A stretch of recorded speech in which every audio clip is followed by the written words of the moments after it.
Okay, for this effect you need 24 cards, and as you can see I have a good selection of card values, suits, and colors. Now, since the two of us saw the cards, why don't we begin to randomize them with input from you. I think what we'll try first is dealing into 3 piles where each level is built according to your request. So why don't we call this left, right, and center. Where should I go next? Center, left, right. Okay, what about now? Right, left, center, left, right, center, center, right, left, right, left, center. What about the next one? Left, right, center, center, right, left. Okay, now I need you to tell me how to stack these. It truly is a free choice. The left one up here, the center one, and then the right one. Okay, very good. Now why don't we go ahead and deal out into 4 piles just to really mix these. Where would you like the next one? Top left, right there. Okay, now where? Top right. You can even tell me like clockwise or counterclockwise. Up here, counterclockwise. Okay. Down here, clockwise. Okay, that's fine.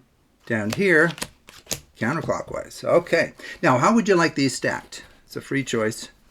Top right, bottom left, top left, bottom right. Okay, very good. Now, to kind of finish our mixing here, I thought we would just deal out the cards into 4 piles. And in an effort to flip some of these cards face up, which you're going to decide, we're going to do kind of a folding procedure. So we can fold the cards, kind of like the pages of a book, from left to right or right to left. We can even go inside out or outside in, your choice.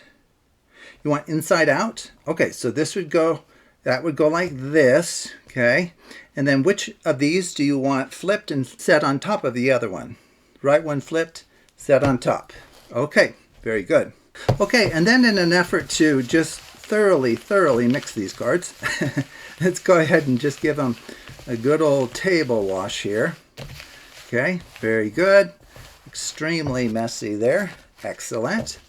And now what I need you to do is I need you to take a cut, any number of cards from this pile, and then flip either packet. You want this one flipped?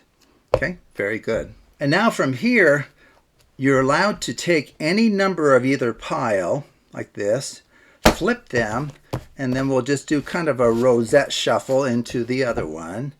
Take any number of cards here, flip them, do kind of a rosette shuffle and mix those. Any number here, flip them. Let's do a rosette shuffle there.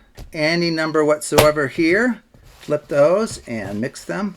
And we just do a couple more. Any number here, that number, okay. Mix those together. And then finally, we'll take any number here, flip those, and then mix them into the left-hand pile. Okay, and then we'll take, let's say, the left-hand pile, set it on top of the right. We can even do a final mixing if you would like. Okay, just so no one on planet Earth could possibly know where anything is. And then we'll gather these up. Now, off to the side, you'll notice that I have a piece of paper here. In fact, it's kind of disappearing. Sorry about that. A written prediction. So why don't we take a look at the written prediction for this crazy effect here. Okay, so what is it I think would happen? There will be 12 cards up facing. Okay, let's just check that. 12 cards up facing. So we 1, 2, 3, 4, 5, 6, 7. We're running out. 8, 9, 10, 11, 12. We nailed it. Oh boy. Okay. And then among these, in fact, we don't need these anymore over here. Among these, there will be 5 red cards and 7 black. Is that true? 5 red. 1, 2, 3, 4, 5. Yes. 5 red and 7 black. That is, oh wait, there's even more. There will be 4 hearts and 1 diamond. Let's see, 4 hearts. So 1, 2, 3, 4, and 1 diamond. It's amazing. Oh, and then the black. 5 clubs and 2 spades. So 1 club, 2, 3, 4, 5, and then 2 spades. That is amazing. Now wait a second. The red cards will be even valued. No way. Is that true? 10, queen is 12. That's even. Oh boy, check that out. Oh, there's something about black cards as well. Black cards will be odd valued. Is that true? 3, 9, 5, jack's an 11. That's odd. King is 13, which is odd. 7. We nailed our written prediction, which was written and set aside before all of these random choices were made by you, the spectator. That is amazing. Okay, so how does this work? Well, you need these very cards, so you can mix them here. So you need these very cards. Let's say we'll have them on the, and then these were the remaining cards I set aside. So kind of mix those, get the colors all mixed. Okay. And if you like, it doesn't actually matter how you stack these. So maybe we'll put cards of interest on top at the beginning. Okay. So this is the kind of packet I started with. I'll just give you highlights here. So I displayed them and said we need 24 cards. And I have a good selection of card values, suits, and colors, which is true. And then we collect them. And then you just go through and do everything that I did. I dealt the cards out into 3 piles, kind of randomly as to building each level. Okay, so we did that. After that, we did into 4 piles, building up each level randomly. That's true. So you can just put these wherever you like, sort of thing.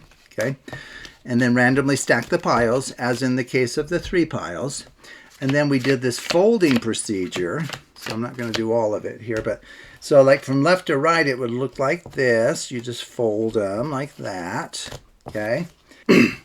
And then once we did that, we had you randomly cut a number of cards, flip either pile, and then we went into essentially a shuffleboard procedure where you take any number over here, flip them, and mix them with the ones over here. Then take any number here, flip those, mix them with these over here, and so forth. Okay, and then we did a final stacking of either the left on top of the right or right on top of the left. Well, this is the only point that you have to be careful how you stack those final piles, because the cards we want face up are the very ones on our prediction here. And it's not too hard to spot them, because these are cards where the red cards are even valued and the black cards are odd valued. Okay, and so you can kind of quickly look at, so like here we see a red card that's an even value. That would tell us that we want this facing up. So what we would want is we want these stacked on top, and then all of the rest will fall in line. Okay, so I appreciate you watching, and take a look at other videos. In fact, I can add a link in the description below to the shuffleboard standard procedure and an explanation as to why it works. That's referring to kind of the second stage of this performance. That is something Simon Aronson discovered many years ago. So that final stage is using the shuffleboard procedure to kind of mix those 2 piles back and forth by taking a number, flipping, and then mixing, and so forth. But the whole beginning is brand new, and that's coming from my channel, and it's all self-working. So thank you for watching. And so once again, I'll add links in the description below to these other videos that might help you understand the shuffleboard principle more deeply. So thank you for watching, and take a look at other videos on the Absolute Math Magic channel.